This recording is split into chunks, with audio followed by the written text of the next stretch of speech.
In preparation for that Russian-backed government offensive on Idlib, some residents are building makeshift shelters in case they need to take refuge from the bombings again. We were at home when an army helicopter came from the east. The whole family of 11 people went to the shelter. They fired a barrel bomb on the building, which completely collapsed. Today we are rebuilding the house and we are preparing the shelter for the next offensive. May God protect us. We stayed in this cave for 10 days to shelter from planes and shelling. We couldn't go to school because friends were wounded or were killed. With me now in studio is Dr. Eytan Cohen Yanarocak, a Turkey analyst at the Moshe Dayan Center at Tel Aviv University. Thank you very much, Dr. Yanarocak, for joining us. And we're also joined from London by Alexander Nekrasov, a former Kremlin advisor. Thank you as well, Alexander, for being with us tonight for this discussion. And Dr. Yanarocak, I want to begin with you. We know Erdogan had said just recently he wants a ceasefire in Idlib, a peaceful solution. That didn't seem to bear much fruit with the Russian president and holding the offensive. Can we count on what they said today, the demilitarized zone? Maybe this will change what everybody said is the certain fate of Idlib, a bloody war. Well, we should concentrate on the Turkish press. Mr. Erdogan is selling it as a victory at home, and everyone is talking that Erdogan got what he wanted from this particular summit. And this will, I mean, I may rename this as an incomplete victory. Why am I saying it an incomplete victory? Because of the fact that the Turkish army now should face a new challenge. They have to collect all these heavy weaponry from the Hayat Tahrir al-Sham, and they would also have to cooperate with Jabhat al-Wataniya al-Tahrir, different groups that Turkey is cooperating with them, but unfortunately, I mean, from the Turkish point of view, they are not having any control over Hayat Tahrir al-Sham, and it's a huge question mark whether the Turks will be able to fulfill their part of in this agreement. So we're gonna see, but if the Russians will not be satisfied from the Turkey's part, so then we're gonna see if this is a failure or if this is a victory for the Turkish side. We're gonna see it. And indeed, Russia's satisfaction is crucial here. Yeah. Let's bring in Alexander Nekrasov joining us from London. Alexander, I hope you could hear our conversation here in studio. Dr. Yanarocak was telling us that at least as far as the Turkish media is concerned, Erdogan, the Turkish president, got what he wanted out of this summit with the Russian president. Does the Kremlin see it that way? Well, I think it was a breakthrough in a sense because nobody expected that the attack on Idlib will be halted. I think in Damascus they're not very happy about it.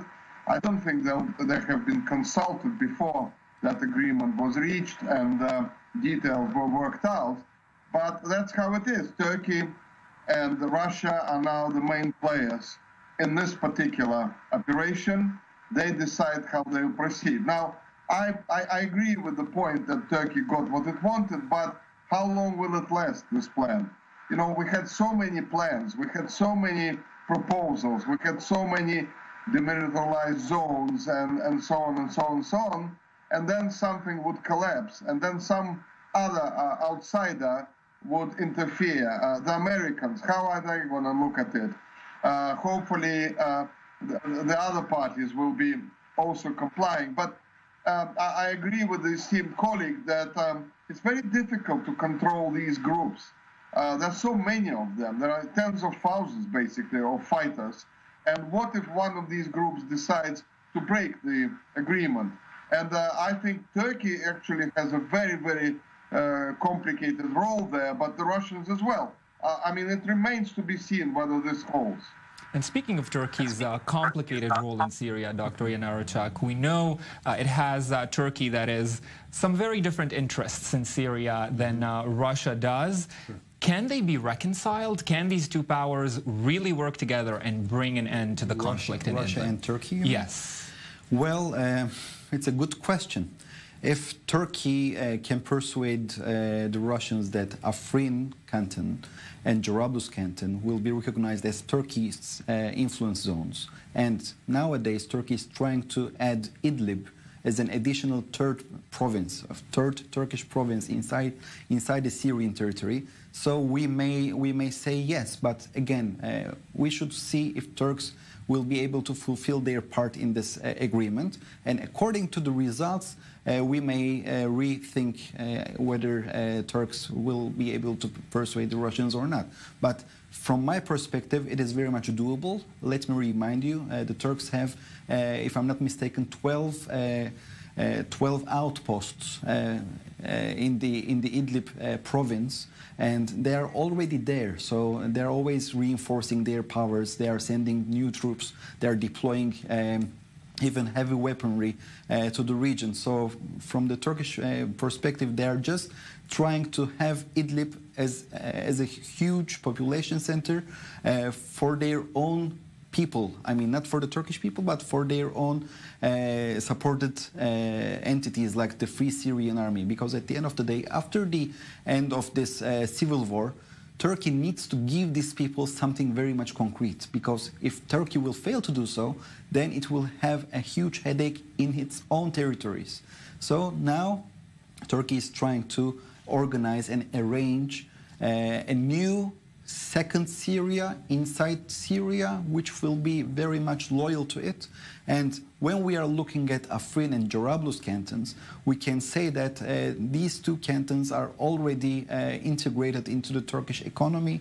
The Turkish Health Ministry, Education Ministry are working there. They established hospitals, they established schools, police fighters, firefighters, all the equipments, all the food, all the electricity, all the bank system.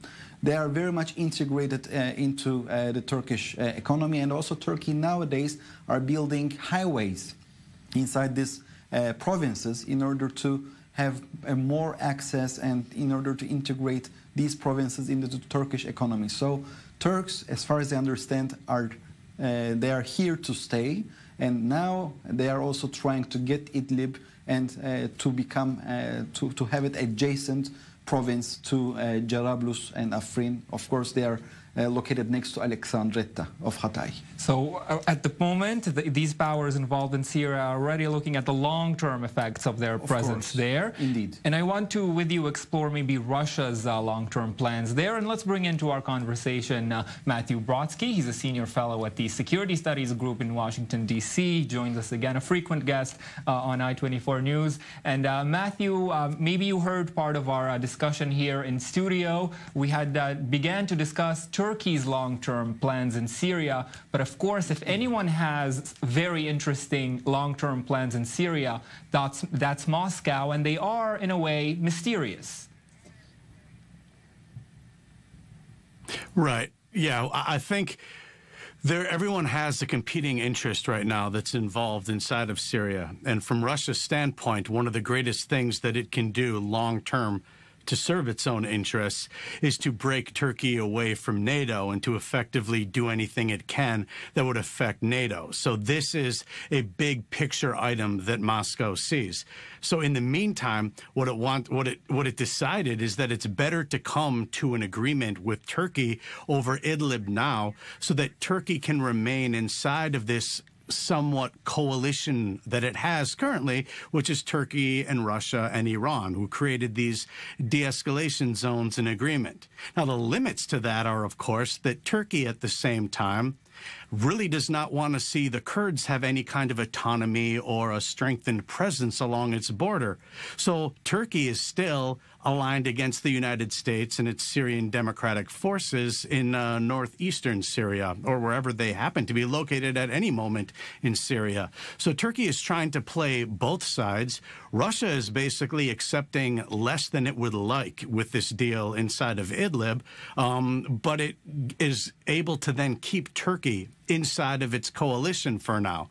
Moscow also has another way that it's looking at this, and that is, at the same time, it's trying to portray Syria as a stable place so that we should all begin to allow the international community to start sending in billions of dollars for Syria's reconstruction. That money, of course, will be abused by Assad and will be used to make Moscow rich and to make Iran rich, both of whom are fairly bankrupt countries financially, but who did the heavy lifting militarily to keep Assad in power. So there's multiple levels to this going on. I think how we got to this moment right here in this negotiation is in large part a result of the strategic shift in U.S. policy towards Syria. A lot of that has to do with James Jeffrey, ambassador, being appointed as our Syrian envoy now, who had visited Turkey and Jordan. And you can see also with I24's own reporting from Nina Larson on this small Syria group, which is designed to look at reconstruction funds and to deny Assad, Russia, and Iran those types of funds. It's part of a larger U.S. effort that is now using its leverage to work toward a better future and a political process in Syria. So there's many, many items at play here. Work towards a better future in Syria. It seems like a goal that we've been discussing for 7.5 years at least, and unfortunately we're not going to be able to solve it tonight. Matthew Brodsky in Washington, D.C., and Alexander Nekrasov in London, and here with me in studio, Dr. Eytan Cohen Yanarocak. Thank you all very much for joining me for this.